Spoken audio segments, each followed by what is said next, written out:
வணக்கம். ஆகாஷ்வாணி மாநில செய்திகள் வாசிப்பவர் சாந்தி ரமேஷ்.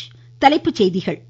வளர்ச்சியடைந்த இந்தியாவிற்கான விரைவான தொழில்நுட்ப அடித்தளம் உருவாக்கப்பட்டு வருவதாக மத்திய ரயில்வே அமைச்சர் திரு அஸ்வினி வைஷ்ணவ் கூறியுள்ளார். வேளாண்மையில் நவீன தொழில்நுட்பத்தின் அவசியத்தை மத்திய கல்வி அமைச்சர் திரு தர்மேந்திர பிரதான் வலியுறுத்தியுள்ளார்.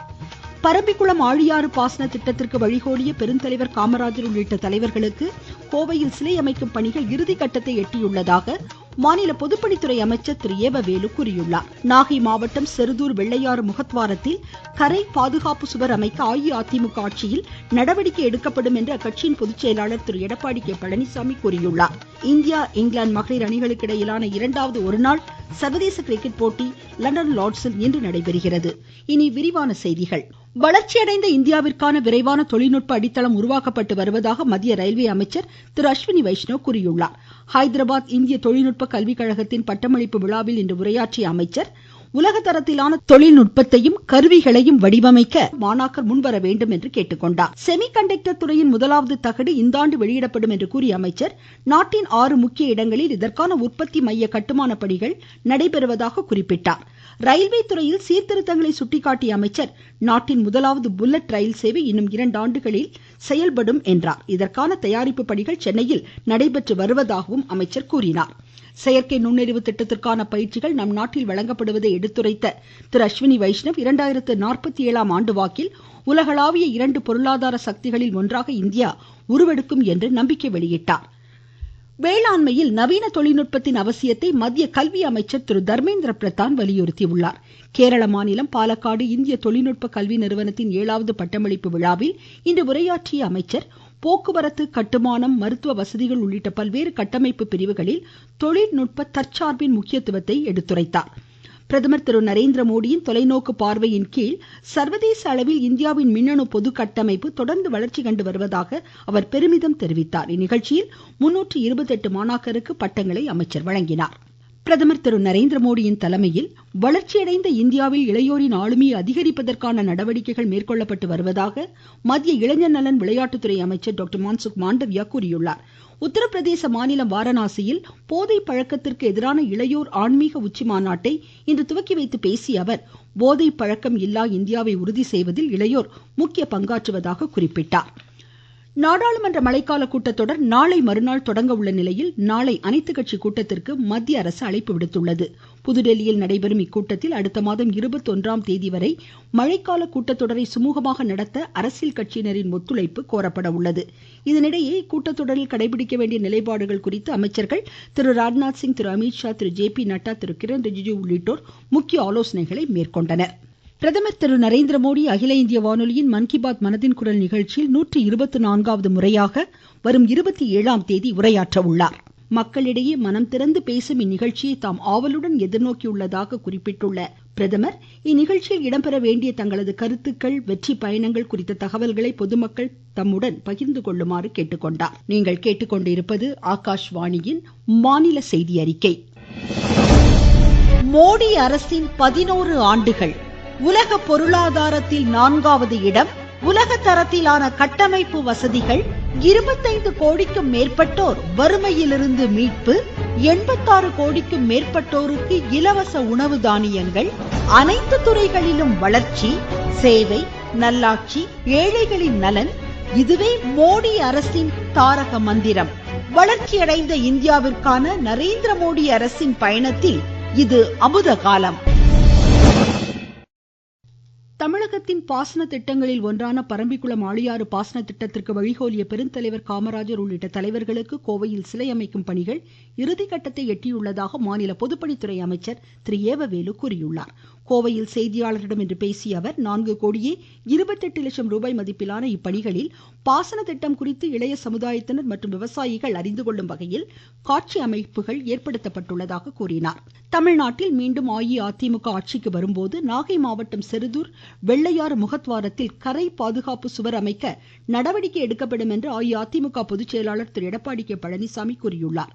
செருதூர் மீனவ மக்களிடம் இன்று கலந்துரையாடிய அவர், இது தொடர்பான கோரிக்கை மனுவையும் மீனவர்களிடமிருந்து பெற்றுக்கொண்டார். நாமக்கல் மாவட்டத்தில் சிறுநீரக விற்பனை முறைகேடுகளில் ஈடுபட்டவர்களை கண்டறிய சிறப்பு புலனாய்வு குழு அமைத்து உரிய நடவடிக்கைகள் எடுக்கப்பட வேண்டும் என்று பிஜேபி தேசிய பொதுக்குழு உறுப்பினர் திரு கே அண்ணாமலை வலியுறுத்தியுள்ளார். நாமக்கல்லில் நிகழ்ச்சி ஒன்றில் இன்று உரையாற்றிய அவர், தமிழகத்தில் வரும் சட்டப்பேரவை தேர்தலை பிஜேபி எதிர்கொள்வதில் எவ்வித குழப்பமும் இல்லை என்று தெளிவுபடுத்தினார்.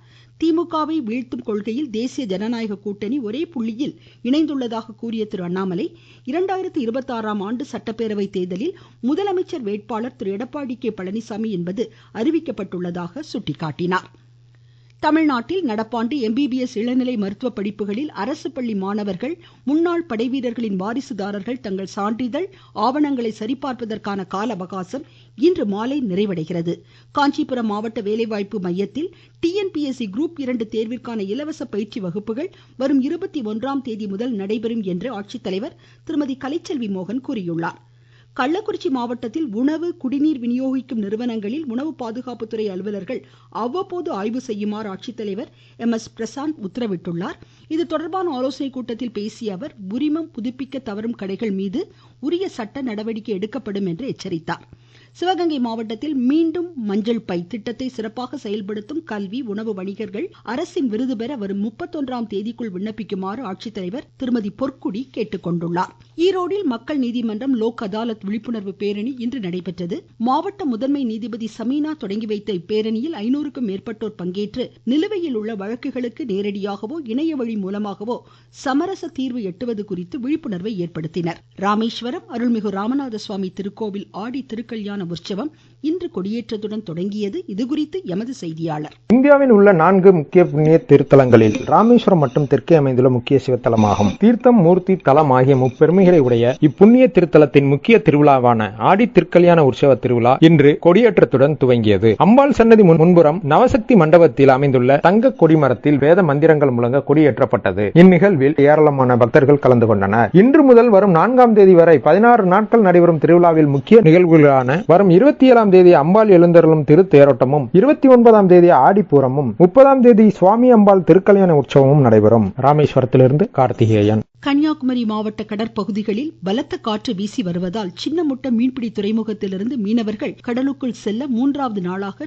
தடை நீடிக்கின்றது. இதுகுறித்து எமது செய்தியாளர். கன்னியாகுமரி கடலில் காற்றின் வேகம் அதிகமாக காணப்படுகிறது. எனவே மீனவர்கள் மறு அறிவிப்பு வரும் வரை மீன்பிடிக்க செல்ல வேண்டாம் எனவும் விசைப்படகுகளை பாதுகாப்பாக நிறுத்தி வைக்குமாறும் கூறப்பட்டுள்ளது. இந்நிலையில் சூறைக்காற்று தொடர்வதால் 3வது நாளாக இன்றும் சின்னமுட்டம் துறைமுகத்திலிருந்து மீனவர்கள் கடலுக்கு மீன்பிடிக்க செல்லவில்லை. இதனால் 350க்கும் மேற்பட்ட விசைப்படகுகள் கரையில் நங்கூரம் பாய்ச்சி நிறுத்தி வைக்கப்பட்டுள்ளன. கன்னியாகுமரியிலிருந்து குமரன், விவேகானந்த். மேற்கு தொடர்ச்சி மலைப்பகுதிகளில் கனமழை காரணமாக குற்றால அருவிகளில் வெள்ளப்பெருக்கு ஏற்பட்டுள்ளதால் சுற்றுலா பயணிகளுக்கு தடை விதிக்கப்பட்டுள்ளது. தேனி மாவட்ட மேகமலை, ஈத்தக்காடு, தூவானம் அணை பகுதிகளில் மழை தொடர்வதால் சுருளி அருவியில் தண்ணீர் ஆர்ப்பரித்து கொட்டுகிறது. இதையடுத்து நீர்வரத்து சீராகும் வரை சுற்றுலா பயணிகளுக்கு வனத்துறை தடை பிறப்பித்துள்ளது. நீலகிரி மாவட்டத்தில் கடந்த சில நாட்களாக கனமழை பெய்து வரும் நிலையில் சுற்றுலா பயணிகளின் பாதுகாப்பு கருதி பைன் மரக்காடுகள், அவலாஞ்சி உள்ளிட்ட சுற்றுலா தலங்கள் தற்காலிகமாக மூடப்படுவதாக வனத்துறை அறிவித்துள்ளது. வளிமண்டல மேலடுக்கு சுழற்சி மற்றும் மேற்கு திசை காற்றின் வேக மாறுபாடு காரணமாக நீலகிரி, கோவை மாவட்டங்களில் இன்று மிக கனமழைக்கு வாய்ப்புள்ளதாக சென்னை வானிலை ஆய்வு மையம் தெரிவித்துள்ளது. தேனி, தென்காசி, கன்னியாகுமரி, வேலூர், ராணிப்பேட்டை, திருவள்ளூர், திருவண்ணாமலை, சென்னை, செங்கல்பட்டு, விழுப்புரம், காஞ்சிபுரம் மாவட்டங்களில் கனமழை பெய்யக்கூடும் என்றும் இம்மையம் கூறியுள்ளது. நெல்லை மாவட்டம் பாபநாசம் வனப்பகுதியில் அமைந்துள்ள சொரிமுத்து ஐயனார் கோவில் ஆடி அமாவாசை திருவிழாவை முன்னிட்டு அகஸ்தியர் அருவிக்கு இன்று முதல் வரும் 28ஆம் தேதி வரை சுற்றுலா பயணிகளுக்கு தடை விதிக்கப்பட்டுள்ளதாக எமது செய்தியாளர் தெரிவிக்கிறார். இந்திய, இங்கிலாந்து மகளிர் அணிகளுக்கு இடையிலான 2வது ஒருநாள் சர்வதேச கிரிக்கெட் போட்டி லண்டன் லார்ட்ஸில் இன்று நடைபெறுகிறது. 3 போட்டிகள் கொண்ட இந்த தொடரில் இந்தியா தற்போது 1-0 என்ற கணக்கில் முன்னிலையில் உள்ளது. மீண்டும் தலைப்புச் செய்திகள். வளர்ச்சியடைந்த இந்தியாவிற்கான விரைவான தொழில்நுட்ப அடித்தளம் உருவாக்கப்படுவதாக மத்திய ரயில்வே அமைச்சர் திரு அஸ்வினி வைஷ்ணவ் கூறியுள்ளார். வேளாண்மையில் நவீன தொழில்நுட்பத்தின் அவசியத்தை மத்திய கல்வி அமைச்சர் திரு தர்மேந்திர பிரதான் வலியுறுத்தியுள்ளார்.